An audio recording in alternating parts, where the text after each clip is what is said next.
குழந்தைங்களுக்கும் இருக்கிற ஒரு காமனான பழக்கங்க கை சூப்புறது. அதாவது ஃப்ரண்ட்ல இருக்க டீத் எல்லாமே வந்துட்டு முன்னாடி வந்து நிக்கலாம். போய் அந்த விரலை எப்ப பாரு எடுத்து எடுத்து விட்டுட்டே இருந்தோம் அப்படின்னா அவங்களோட பல்லு முளைக்கணும் இல்லையா, அந்த டைம்ல விரல் சூப்புறப்பதான் அவங்களுக்கு 4 வயசு குழந்தை விரல் சூப்பிட்டே இருக்காங்க அப்படின்னா அதனால நிறைய பிரச்சனைகள் வரதுக்கு வாய்ப்பு இருக்கு. Hi viewers, welcome back to சிஜி கப்பல் vlogs. நான் உங்க துர்கா. இன்னைக்கு நம்மளோட பிரெக்னன்சி அண்ட் பேரண்டிங் சீரீஸ்ல நம்ம பார்க்க போறது எல்லா குழந்தைங்களுக்கும் இருக்கிற ஒரு காமனான பழக்கங்க கை சூப்புறது. இவங்க ஏன் கை சூப்புறாங்க, அது நல்லதா கெட்டதா, அதை பத்தி கொஞ்சம் டீட்டெயிலா இன்னைக்கு நம்ம பார்க்கலாம். அதுக்கு முன்னாடி நான் எப்போதும் சொல்ற மாதிரி நான் எந்த ஒரு பேரண்டிங் எக்ஸ்பர்ட்டும் இல்லை. என்னோட குழந்தைக்காக நான் கத்துக்கிட்டது தான் உங்ககிட்ட இப்போ ஷேர் பண்ணிக்க போறேன். என்னோட பழைய வீடியோஸ் நீங்க பார்க்கல அப்படின்னா மேல கொடுத்துருக்க லிங்கை கிளிக் பண்ணி மறக்காம பார்த்துட்டு வாங்க வீடியோக்குள்ள போகலாம். குழந்தைங்க கை சூப்புறதுங்கிறது வந்து ஒரு மைல்ஸ்டோன் தாங்க. அதாவது நம்ம குழந்தை எப்படி குப்புற கவுள்றாங்க, இல்லை ஏஞ்சி உட்காடுறாங்க, நடக்கிறாங்க, இதெல்லாம் நம்ம ஒரு மைல்ஸ்டோன் சொல்றோம் இல்லையா, அதே மாதிரி அவங்க கை சூப்புறதுமே பார்த்தீங்கன்னா ஒரு மைல்ஸ்டோன். ஒரு சில குழந்தைங்க பார்த்தீங்க அப்படின்னா கருவில் இருக்கிறப்பயே விரல் சூப்ப ஆரம்பிச்சிடுவாங்களாம். இன்னும் சிலவங்க பிறந்த உடனே ஆரம்பிப்பாங்க. இன்னும் சில குழந்தைங்க 3-4 மாசம் ஆனதுக்கு விரல் சூப்புவாங்க. ஆக மொத்தத்துல எல்லா குழந்தைங்களும் கண்டிப்பா விரல் சூப்புவாங்க. இது ஏன் சூப்புறாங்கன்னு பாத்தீங்கன்னா நிறைய காரணங்கள் இருக்கு. வாங்க ஒண்ணா பார்க்கலாம். முதல் ரீசன் பாத்தீங்க அப்படின்னா அவங்களுக்கு பசி எடுத்துருக்கலாம். அதை நம்ம கிட்ட சொல்றதுக்காக அவங்க கை சூப்பி கூட காமிக்கலாம். ஸோ அதை நம்ம ஐடென்டிஃபை பண்ணிட்டு அவங்கள ஃபீட் பண்ணலாம். ரெண்டாவது ரீசன் பார்த்தீங்க அப்படின்னா அவங்களுக்கு தூக்கம் வந்திருக்கலாம். ஸோ இந்த டைம்ல என்ன ஆகும்னா சில குழந்தைங்க எல்லாம் வளர ஆரம்பிச்சிருப்பாங்க இல்லையா, அவங்களே கை சூப்பிட்டு தூங்கவும் ஸ்டார்ட் பண்ணிடுவாங்க. இல்லை அப்படின்னா நம்ம எடுத்து குழந்தைங்கள தூங்க வைக்க ட்ரை பண்ணலாம். மூணாவது ரீசன் பார்த்தீங்க அப்படின்னா குழந்தைங்க தன்னை தானே காம் பண்ணிக்கிறதுக்காகவும் விரல் சூப்புவாங்களாம். அது எப்படின்னு பார்த்தீங்க அப்படின்னா விரல் சூப்புறனால நம்மளோட பிரெயின் வந்து ஹாப்பி ஹார்மோன்ஸை ரிலீஸ் பண்ணுமாமா. ஸோ அந்த ஹார்மோன்ஸ் ரிலீஸ் ஆகுறப்ப குழந்தைங்க ஆட்டோமேட்டிக்காக ஆகிட்டு அதுக்கப்புறமா நார்மலா விளையாடவும் ஆரம்பிச்சு. நாலாவதா முக்கியமான ரீசன் பாத்தீங்க அப்படின்னா டீத்திங், அதாவது பல்லு முளைக்க ஆரம்பிக்க போகுது.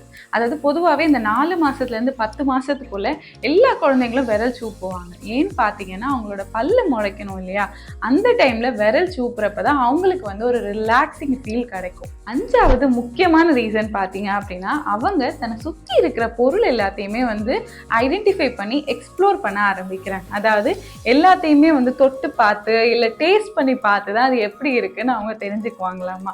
ஸோ இது வந்து கண்டிப்பாக குழந்தை வந்து ஒரு 6 மாசத்துக்கு அப்புறம் இல்லை 8 மாசத்துக்கு அப்புறமா நம்ம சாப்பாடு கொடுக்குறப்ப தானாகவே வந்து தன்னோட கையில் எடுத்து வாய்க்கு கொண்டு போய் சாப்பிட்றதுக்கு ரொம்பவே ஹெல்ப்ஃபுல்லாக இருக்கும். அதாவது ஹேண்ட் அண்ட் மவுத் கோஆர்டினேஷன் வந்து நல்லாவே இருக்கும். இந்த ரீசன்ஸ் எல்லாம் பார்க்குறப்ப உங்களுக்கு தெரிஞ்சிருக்கணும், குழந்தை கை சூப்புறது பார்த்தீங்க அப்படின்னா எந்த ஒரு கெட்ட பழக்கமுமே இல்லை. இன்ஃபேக்ட் அவங்க வளர்றதுல அதுவும் ஒரு பார்ட் தான். அப்போ குழந்தைங்க எல்லாமே கை சூப்பிட்டே இருக்கலாமா, அதனால எந்த பிரச்சனையுமே வராதான்னு கேட்டீங்க அப்படின்னா கண்டிப்பா பிரச்சனை வருங்க. எப்போன்னு பாத்தீங்க அப்படின்னா ஒரு 2 வயசெல்லாம் முடிஞ்சிருச்சு, ஒரு 3-4 வயசு குழந்தை வந்து கண்டினியூஸா கை சூப்பிட்டே இருக்காங்க அப்படின்னா அப்போ வந்து நம்ம கண்டிப்பா அதை ஸ்டாப் பண்ணி தான் ஆகணும். அதனால என்னெல்லாம் பிரச்சனை இருக்குன்னு பாத்தீங்க அப்படின்னா நம்பர் 1 பாத்தீங்க அப்படின்னா உங்களோட பல்லோட அலைன்மெண்ட் கண்டிப்பா அஃபெக்ட் ஆக சான்சஸ் இருக்குங்க. அதாவது ஃப்ரண்ட்ல இருக்க டீத் எல்லாமே வந்துட்டு முன்னாடி வந்து நிக்கலாம். அப்போ வந்து நம்ம பிரேசஸ் எல்லாம் போடுற சிச்சுவேஷன்ஸ் கூட வரும். ஸோ அந்த மில்க் டீத் முடிச்சு, அதாவது அந்த பால் பல் முடிஞ்சு பெர்மனன்ட் டீத் ஸ்டார்ட் ஆகிற ஸ்டேஜ் தான் இந்த 4 வயசு. ஸோ அந்த டைம்ல வந்து குழந்தைங்க கை சூப்புறாங்க அப்படின்னா அப்போ வந்து நம்ம கண்டிப்பா அதை ஸ்டாப் பண்றதுக்கான மெஷர்மெண்ட்ஸ் எடுத்து தான் ஆகணும். செகண்ட் ரீசன் பார்த்தீங்க அப்படின்னா குழந்தைய வந்து பேச்சு பிழை கூட வரலாம். சில வார்த்தைகளை வந்து அவங்க விரல் சூப்பிட்டே இருக்கிறப்ப அதை ப்ரொனவுன்ஸ் பண்றதுக்கு அவங்க கஷ்டப்படலாம்னு சொல்றாங்க. அப்போ ஒரு 3 இல்ல 4 வயசு குழந்தை விரல் சூப்பிட்டே இருக்காங்க அப்படின்னா அதனால நிறைய பிரச்சனைகள் வரதுக்கு வாய்ப்பு இருக்கு. அப்படிங்கிறப்போ அதை நம்ம ஸ்டாப் பண்றதுக்கும் நிறைய வேஸ் இருக்கு. அதை நம்ம ஒண்ணா பார்க்கலாம் வாங்க. பட் அதுக்கு முன்னாடி இந்த வேஸ் எல்லாமே வந்து நான் ரிசர்ச் பண்ணி கூகுள் பண்ணி எடுத்த மெத்தட்ஸ் தான். என்னோட அகரனுக்குலாம் இதெல்லாம் இன்னுமே நான் ப்ராக்டிஸ் பண்ணலை. பட் எனக்கு தெரிஞ்ச இன்ஃபர்மேஷனை நான் உங்க கூட ஷேர் பண்ணிக்கிறேன். முதவே என்னன்னு பார்த்தீங்க அப்படின்னா உங்களோட குழந்தைய நீங்க திட்டுறதை ஸ்டாப் பண்ணுங்க. இப்போ பார் விரல் சூப்பிட்டே இருக்கு இந்த மாதிரி சொல்லாதீங்க. நீங்க சொல்றப்ப இன்னும் அவங்களுக்கு ஸ்ட்ரெஸ் அதிகமாயிட்டு அவங்க விரல் சூப்பி தான் தன்னை வந்து காம் பண்ணணும்னு நினைப்பாங்க. அதனால திட்டுறத இன்னையோட ஸ்டாப் பண்ணிடுங்க. அடுத்ததா என்னன்னு பாத்தீங்க அப்படின்னா, சின்ன சின்ன விஷயங்களுக்குமே வந்து நம்ம குழந்தைங்களை அப்ரிஷியேட் பண்ணணும். அதாவது ஒரு பொருள் கீழே இருக்கிறத மேல எடுத்து வைக்கிறாங்க, இல்லைன்னா ஏதாவது ஒன்று கேட்டோம் அப்படின்னா அதை கொண்டு வந்து கொடுக்குறாங்க. அந்த மாதிரி டைம்ல வந்து நம்ம அவங்களை அப்ரிஷியேட் பண்றப்ப ஆட்டோமேட்டிக்காவே அவங்களுக்கு ஹாப்பி ஹார்மோன்ஸ் எல்லாம் ஜென்ரேட் ஆகும். அவங்க விரல் சூப்புறத கொஞ்சம் கொஞ்சமா மறந்துடுவாங்க. மூணாவதா பாத்தீங்க அப்படின்னா, உங்களோட குழந்தையோட கையை வந்து எப்பயுமே பிஸியா வச்சுக்கோங்க. அதாவது ஏதாவது ஒரு கேம்ஸ் கொடுத்து விளையாட வச்சுட்டே இருங்க, இல்ல உங்க பக்கத்துல உட்கார வச்சு உங்களுக்கு ஏதாவது ஹெல்ப் பண்ற மாதிரி வைங்க. சோ தட் அவங்க கை எப்பயுமே வந்து பிஸியா இருக்கும், அண்ட் அவங்க மைண்டும் வந்துட்டு இதுல போக்கஸ்டா இருக்கும். அவங்க விரல் சூப்பணுங்கிற மாதிரி யோசிக்க கூட மாட்டாங்க. அடுத்ததா பாத்தீங்க அப்படின்னா, எக்ஸ்டர்னலா நம்ம கைக்கு போடுறது, அதாவது எதர் வந்து மிட்டன்ஸ் போட்டு விடலாம், இல்லைன்னா தம் கார்டு எல்லாமே கிடைக்குமாமா. ஸோ இதெல்லாம் நம்ம போட்டு விட்டனால நம்ம குழந்தைங்க வந்து தம் சக் பண்றப்ப டைரக்டா அவங்களோட தம் கிடைக்காது இல்லையா. ஸோ அதனால அவங்க கொஞ்சம் கொஞ்சமா இந்த பழக்கத்தை மறந்துடுவாங்க. லாஸ்டா பாத்தீங்க அப்படின்னா, எல்லா பேரண்ட்ஸுமே நம்ம குழந்தை வந்துட்டு ரொம்ப நாளா இந்த ப்ராக்டிஸை ஃபாலோ பண்ணிட்டு வராங்க, சில வருஷங்களா. அப்படிங்கிறப்போ நான் ஒரே நாளில் ஒரே வாரத்தில் இந்த பழக்கத்தை மறக்கடிக்க முடியுமான்னு பார்த்தீங்க அப்படின்னா கண்டிப்பாக முடியாது.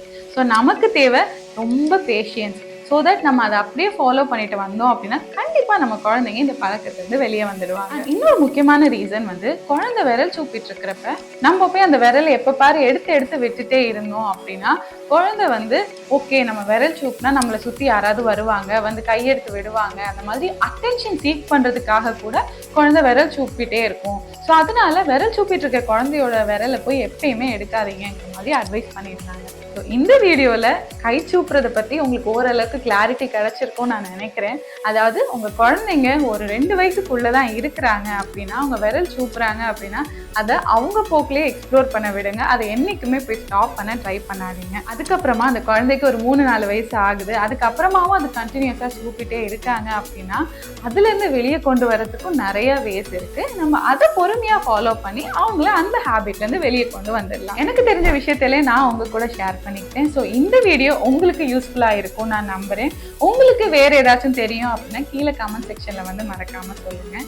அண்ட் ஆல்சோ வேறு ஏதாவது டாப்பிக்கில் நான் உங்ககிட்ட இன்ஃபர்மேஷன் ஷேர் பண்ணணும்னு நீங்கள் நினைக்கிறீங்க அப்படின்னா அதையும் கீழே கமெண்ட் செக்ஷன் வந்து மறக்காமல் சொல்லுங்கள்.